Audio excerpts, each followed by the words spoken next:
राजू ने गौरी का हाथ पकड़कर कहा, गौरी, हमने साथ जीने मरने की कस्में खाई है। अगर हम साथ जी नहीं सकते तो साथ मर तो सकते हैं। गौरी राजू की बात सुनकर हैरान हो गई थी। करीब 1 साल से दोनों मोहब्बत कर रहे थे। गजब का जोश था राजू में। उसकी जिंदा दिली से प्रभावित होकर ही वह उसके साथ दुनिया बसाने के लिए अपने घर से, अपने माता पिता सभी को छोड़ करके भागी थी। लेकिन आज राजू उसे कुछ थका हुआ सा लग रहा था। दोस्तों, आज की कहानी राजू और गौरी का है, जो कि प्रेम करते हैं और प्रेम करके अपने घर से भाग जाते हैं और उनके साथ में क्या घटना घटित हो जाती है, आपको अचंभित करके रख देने वाली कहानी आज आप जरूर सुनिए। दोस्तों, उससे पहले यदि आप हमारे चैनल जुर्म की कहानियां को सब्सक्राइब नहीं किए हैं, जरूर सब्सक्राइब कर लें, क्योंकि आपको इसी प्रकार की सनसनीखेज कहानियां प्रतिदिन देखने के लिए मिलती है और ये कहानियां सच्ची होती है। तो दोस्तों, चलिए कहानी को शुरू करते हैं। मोहब्बत की आखिरी मंजिल शादी होती है। अधिकतर प्यार करने वाले यही सोचते हैं। प्यार करने वाले साथ साथ जीना चाहते हैं, लेकिन कभी कभी उनकी यह चाहत सपना बनकर रह जाती है। समाज अपने लोगों को अपने नियम कायदे के अनुसार ही चलाना चाहता है, लेकिन प्रेम करने वाले को समाज की कहाँ परवाह होती है। कहते हैं ना कि प्रेम अंधा होता है, उसी तरह से प्रेम ऊंच नीच जाति पाति कुछ भी नहीं देखता। वही आज ये इस कहानी में होने वाला था। आगरा को मोहब्बत की नगरी माना जाता है। इसकी वजह यह है कि पूरी दुनिया को मोहब्बत का पैगाम देने वाले इमारत ताजमहल यहीं पे है। हजारों प्रेमी जोड़े हर साल इसे देखने आगरा आते हैं। राजू और गौरी भी कई 100 किलोमीटर दूर का सफर तय करके प्रेम की इस इमारत को देखने के लिए आए थे, लेकिन उसे देखते ही उन्हें पता नहीं क्या हुआ कि वे आगरा से वापस नहीं जा सके। दोस्तों, कहानी में बने रहिए, बिल्कुल सनसनीखेज कहानी है। कर्नाटक के जिला गदग के कोन्नूर में रहता था हनुमंत का परिवार। राजू हनुमंत का बेटा था। राजू के अलावा हनुमंत की 2 संतानें और भी थी। हनुमंत की टेलरिंग की दुकान थी। लोगों के कपड़े सिलकर वह परिवार को पाल पोस रहा था। बेटा राजू जब हाई स्कूल से आगे नहीं पढ़ पाया तो उसने उसे भी अपने टेलरिंग का काम पर लगा दिया। 2-3 सालों में काम सीखकर वह अच्छा टेलर बन गया। राजू खुद कमाने लगा और उसकी इनकम अच्छी होने लगी, तो वह बन ठन करके रहने लगा, सच समझ कर रहने लगा। राजू की गली में ही एक लड़की रहती थी, जो कि बचपन से ही राजू को अच्छी लगती थी। उसका नाम था गौरी। वह राजू के घर से थोड़ी दूर पर ही रहती थी, इसलिए उससे कभी कभी बातचीत का मौका मिलता था, कई बार मौका नहीं मिलता था। वह उसकी दुकान के सामने से ही प्रतिदिन स्कूल आती जाती थी, इसलिए उसके स्कूल आते जाते समय राजू उसे देख लिया करता था और कई बार उसे देखने के लिए वह अपना काम छोड़ करके गली में भी आकर के खड़ा हो जाता था। धीरे धीरे प्यार के अंकुर राजू के सीने में पनप रहे थे। इसी तरह से देखते देखते वह उसे मन ही मन चाहने लगा था। लेकिन जब एक दिन गौरी उसकी दुकान पर कपड़े सिलवाने आई तो उसे बात करने का मौका मिल गया। नाप लेने के बाद राजू ने पूछा, क्या नाम लिखूं? रघु, रघु लिख दो, गौरी ने कहा। तुम्हारा नाम रघु है? राजू ने हैरानी से पूछा तो वह खिलखिलाकर हंस पड़ी। मैं तुम्हें रघु दिखाई देती हूँ? नहीं नहीं नहीं नहीं, यह तो लड़कों का नाम है, लेकिन तुम्ही ने तो कहा कि रघु लिख दो। हाँ, कहा तो है, रघु मेरे मामा हैं, मेरा नाम तो गौरी है, उसने कहा। यह तो बहुत अच्छा नाम है, राजू तारीफ करते हुए बोला। मेरी तरह मेरा नाम भी है, कहकर गौरी भी खिलखिलाकर हंस पड़ी। उसकी यह हंसी राजू के दिल में उतरती चली गई। उसने उसे गौर से देखते हुए कहा, गौरी तुम सचमुच बहुत अच्छी हो। उसकी इस बात पर गौरी मुस्कुराई और वहां चली गई। दोस्तों, यह पहली मुलाकात थी गौरी के बीच की, जो कि पास से थी। गौरी की निश्चल हंसी का राजू दीवाना सा हो गया। 4 दिनों बाद उसने गौरी को सिले कपड़ों को ले जाने को कहा था, लेकिन वह अगले दिन ही उससे आने का इंतजार करने लगा था। जिस अंदाज में राजू ने उससे बातें की थी, उससे गौरी भी उसका मतलब समझ गई थी, लेकिन यह बात उसने राजू को महसूस नहीं होने दिया था। लड़कियां प्रायः ऐसा ही कर। दूसरी तरफ राजू ने सोच लिया था कि जैसे ही गौरी कपड़े लेने आएगी, वह अपने मन की बात उससे कह देगा। चौथे दिन शाम को गौरी राजू की दुकान पर आई तो संयोग से उस समय राजू अकेला ही था और बाकी स्टाफ उसकी दुकान पर नहीं थे। आते ही गौरी ने पूछा, हमारे कपड़े सिल गए? हाँ हाँ सिल गए, कहकर राजू ने शोकेस से कपड़े निकालकर गौरी के सामने रख दिए। गौरी राजू के सिले हुए कपड़ों को उलट पलट कर देखने लगी तो राजू मुस्कुराते हुए पूछता है, अच्छे सिले हैं ना कपड़े?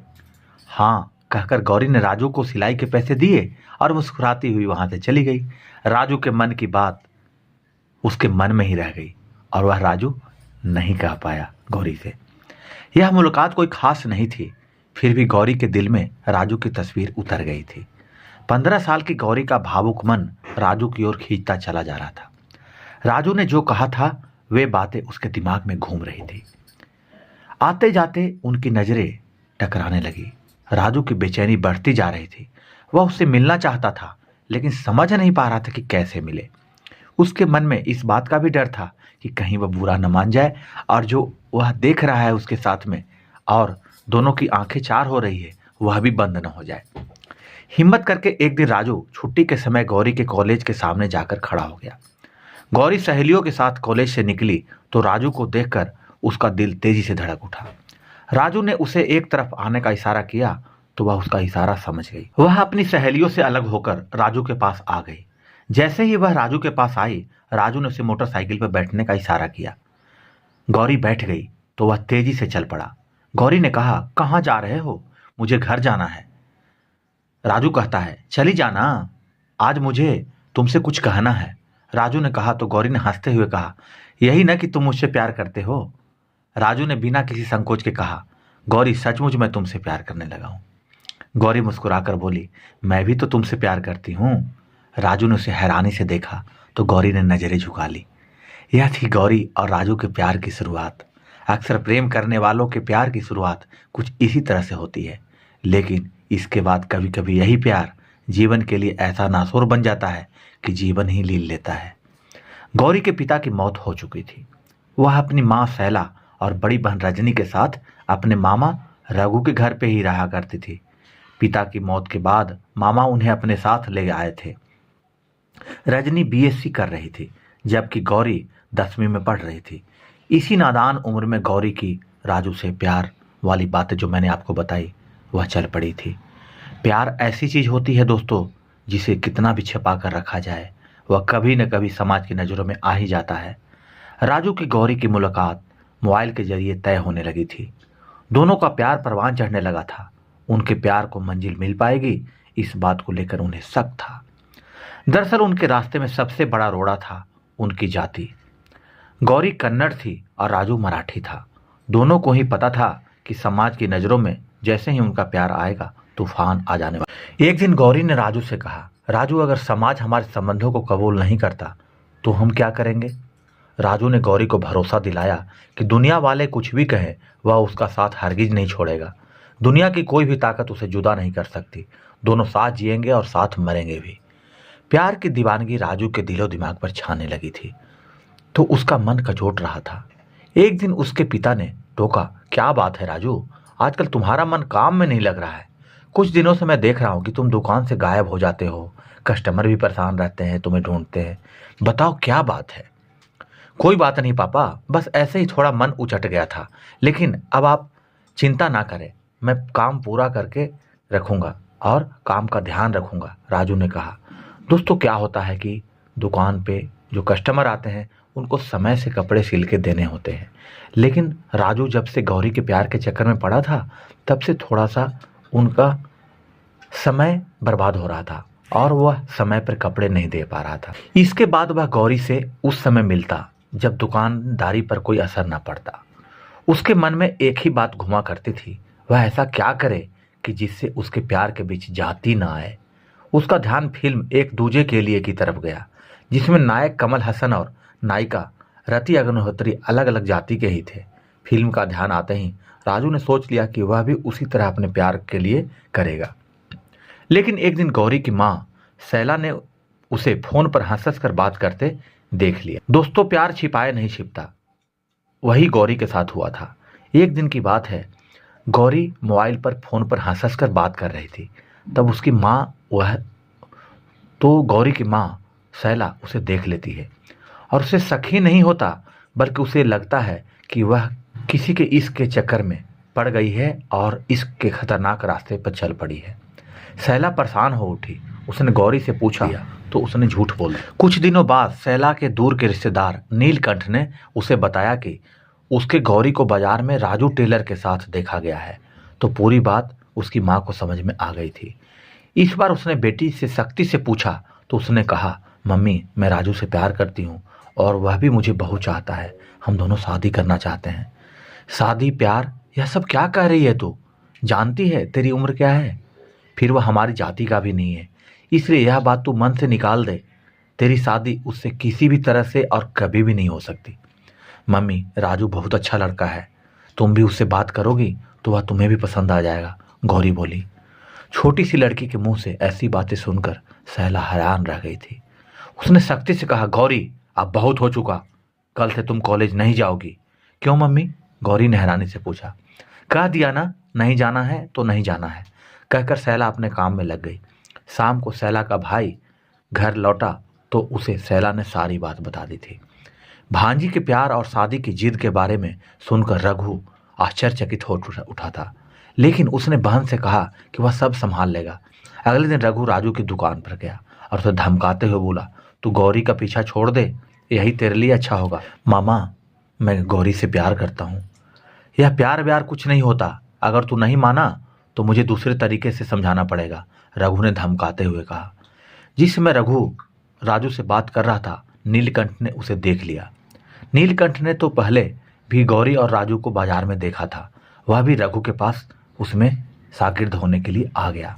उसने रघु से कहा, तुम चिंता मत करो, मैं संभाल लूंगा। इसके बाद नीलकंठ ने राजू को धमकाते हुए कहा, तुम संभल जाओ वरना तुम्हें जेल की हवा खिला दूंगा।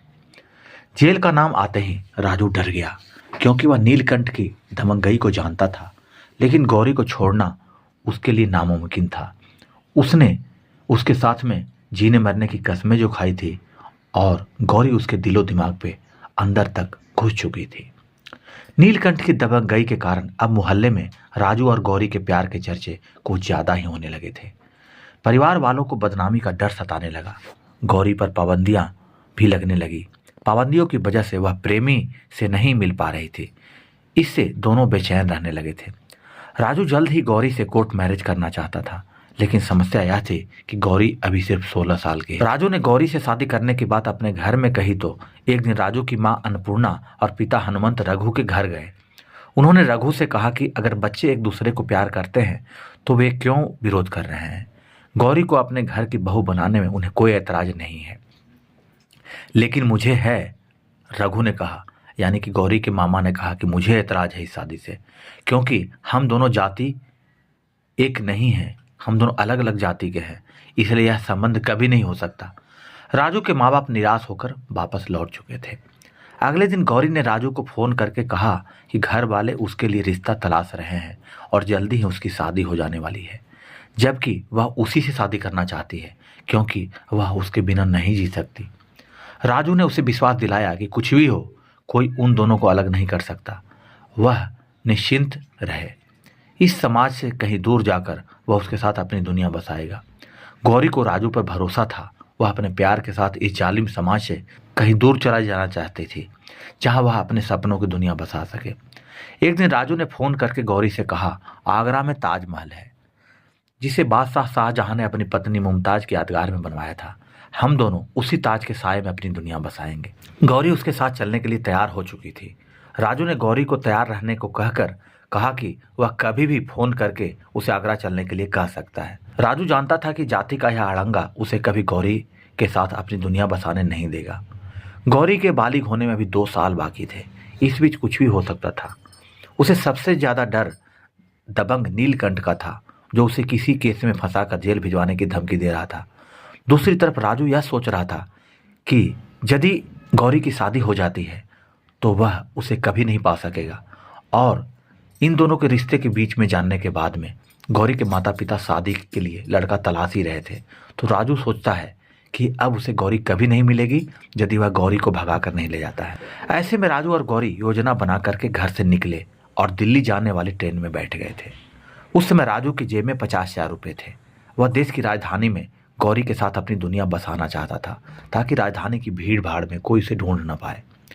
दिल्ली पहुंचकर दोनों 3 दिन तक एक होटल में रुके। वह ताज के दीदार को बेताब थे। 10 अक्टूबर की सुबह 11 बजे आगरा के नज़दीक ईदगाह रेलवे स्टेशन पर उतरे। वहां से ऑटो करके वह होटल पैलेस ताज पहुंचे, जहां कमरा नंबर 304 बुक कराया। होटल के रिसेप्शन पर राजू ने गौरी को अपना दोस्त बताया था।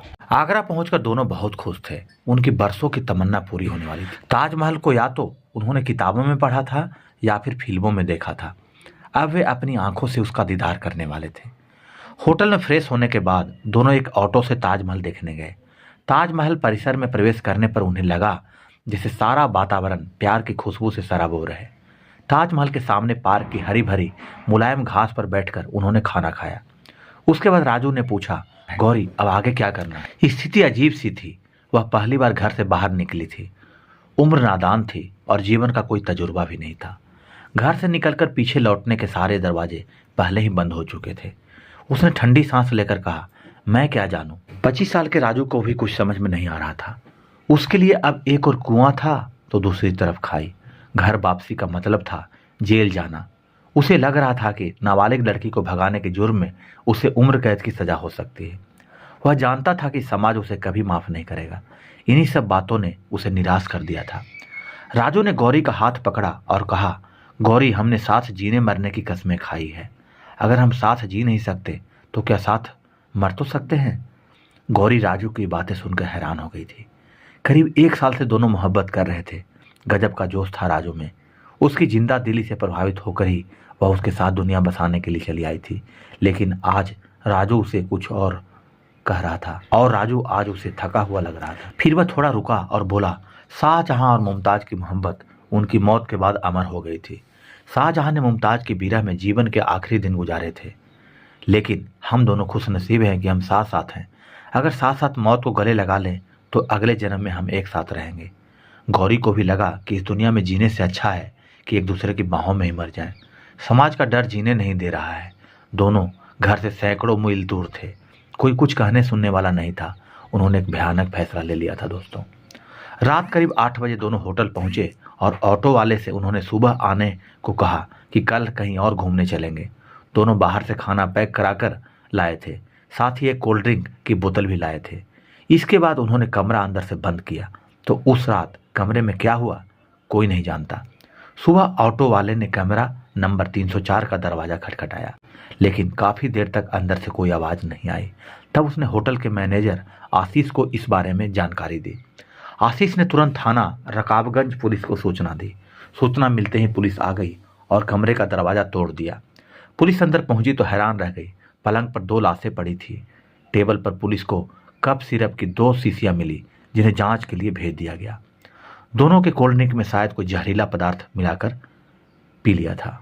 2 गिलासों में कोल्ड ड्रिंक भी मिली थी। उनके सामने से एक सुसाइड नोट भी मिला था। गौरी ने हाथ पर लिखा था, लव यू राजू।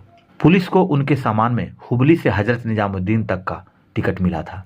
सूचना पाकर सीओ असीम चौधरी और एसपी सिटी आर.के. सिंह भी आ चुके थे। पुलिस को जो सुसाइड नोट मिला था वह कन्नड़ भाषा में था। उस सुसाइड नोट में दोनों ने अपनी मौत का जिम्मेदार नीलकंठ को ठहराया था। उसमें लिखा था कि उसी के कारण वे घर छोड़कर आगरा आए थे। उन्होंने नीलकंठ को कड़ी सजा देने की गुजारिश की थी और अपने घर वालों को तंग न करने के लिए अनुरोध भी किया था। सुसाइड नोट पर गौरी और राजू के दस्तखत के अलावा 2 मोबाइल नंबर भी लिखे थे। पुलिस को अभी तक यह नहीं मालूम था कि प्रेमी युगल कहाँ से आए हैं।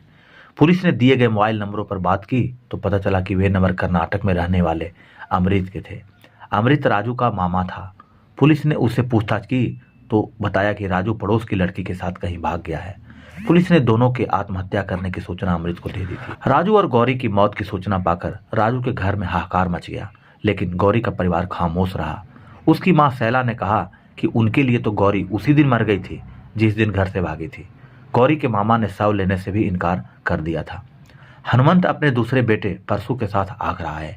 उन्होंने दोनों शवों की शिनाख्त की और उनका दाह संस्कार आगरा के ताजमहल स्मशान घाट पर कर दिया।